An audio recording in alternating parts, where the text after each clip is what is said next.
US officials have revealed that Israeli fighter planes have struck a military base in Syria, targeting missiles which they fear could be transferred to Hezbollah. The attack comes as it's been confirmed that Syria has destroyed all of its declared chemical weapons production facilities, meeting a vital deadline in its disarmament program. Teams from the Organisation for the Prohibition of Chemical Weapons inspected 21 out of 23 chemical weapons sites across the country. It says the other two are too dangerous to enter. The Syrian government has completed what we call the functional destruction of its entire chemical weapons making apparatus and water mixing filling equipment for use with sarin gas. So it no longer has the capacity to manufacture new chemical weapons agents. In most of the world, polio has been eradicated, but in one country the disease is making a vicious comeback, and it couldn't happen anywhere worse. Syria now faces a polio epidemic unless swift action is taken, and the agencies need to organise vaccinations for 500,000 children in the middle of a raging civil war.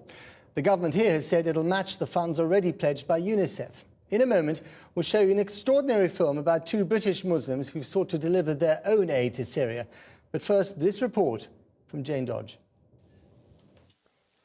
Remember this? Polio was meant to be confined to history.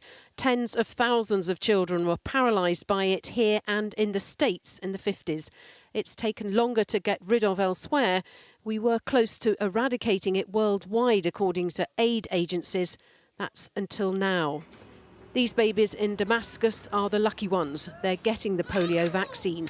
Latest estimates suggest more than 500,000 other children under the age of 5 have no protection against this highly contagious virus. And the ongoing violence in Syria is hindering attempts to reach them. We are going to be working very hard to work our way into those areas so that every child in Syria has this possibility of a full and happy life and contribute to not just the grandparents and the parents, but all of Syria. 1-year-old Hassan lives in the northeast province of Deir al-Zor. He's got polio, one of 10 confirmed cases. Another 12 have been reported in the area. Syria had eradicated polio, but civil war has changed all that. Hassan caught it because of a shortage of vaccines. We took the child to the local hospital and gave him a jab in his left leg.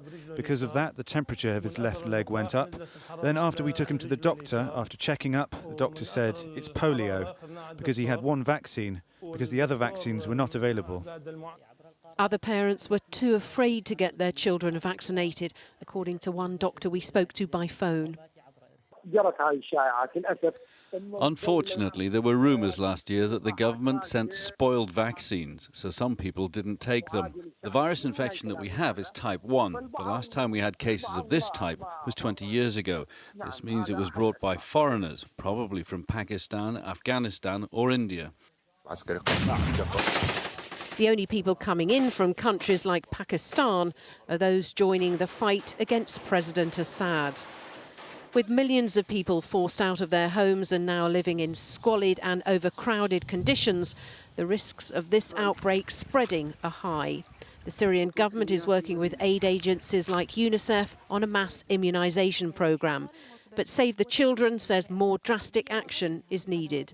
We have chosen to put forward the concept of a vaccination ceasefire. We certainly very much hope that it gains traction in the next few hours and days, because we know that there's a precedent of this working in other crisis settings, and we think it's certainly worth a try. But talk of temporary ceasefires seems fanciful at present. Footage posted on the internet today shows more shelling in Damascus and Homs. One note of hope, be it small, the government here has announced it'll match any funds donated by the public for the humanitarian effort in Syria.